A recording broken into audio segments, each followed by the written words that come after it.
Tunay na bandila, makabuluhang panawagan at isang komunidad na patuloy na naninindigan para sa pantay na karapatan. Narito tayo ngayon sa Pasay City kung saan ginaganap ang Rainbow Parade, isa sa paghahanda para sa Pride Month. Ang Pride Month ay ginugunita ang Stonewall Riots noong June 1969 sa New York.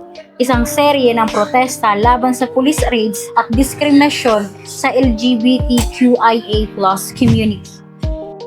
Isa sa mga naging simbolo ng kilusan ay sina Marsha P. Johnson at Sylvia Rivera, mga trans women of colors na tumindig laban sa pang-aapi. Ang pangyayaring ito ay naging simula ng modern LGBTQIA+ rights movement sa buong mundo.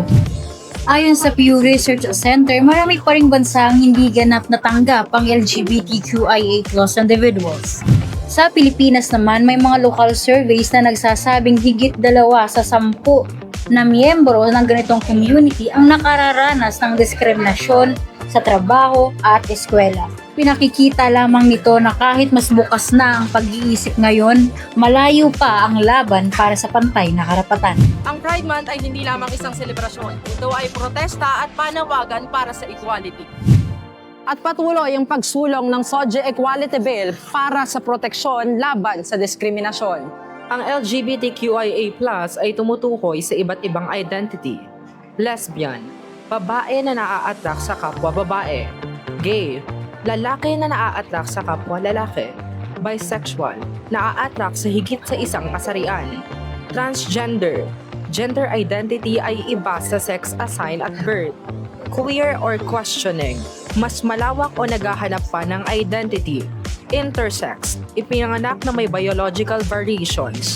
Asexual, may kaunti o walang sexual attraction. Plus, iba pang identities. Para sa inyo, anong pinaka-importanteng mensahe ng Pride Month?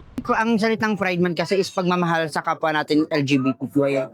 Araw ng iba't iba, kung saan kung pwede natin ipakita ang iba't ibang kasarian. Ang para sa akin, ang pinaka-importanting mensahe ng Pride Month ay yung ipagmalaki kung ano nga ba ang ipinaglalaban o pinagsisigawan namin mga part ng LGBT na kung saan dito namin mapapakita na hindi lamang kami basta bakla lamang at kami po ay mga talentado sa iba't ibang larangan. Sineselebrate lang po namin ang tunay naming pagkatao. Maraming salamat po sa pagmamahal ninyo, lungsod ng Pasay. Kaya sa mga taong naririto ngayon, salamat sa suporta nyo from Dixie Reiner, sa mga tricycle driver, at sa mga Grab driver. Mabuhay ang Pasay, mabuhay ang Sangkabaklaan. Masaya pag may bakla.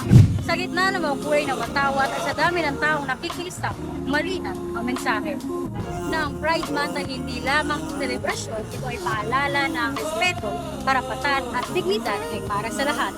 At habang may diskriminasyon, patuloy ang panawagan ng kakapat na pantay. Ito ang Back na Back. Happy Pride, Pilipinas! Ang sikat ng araw ay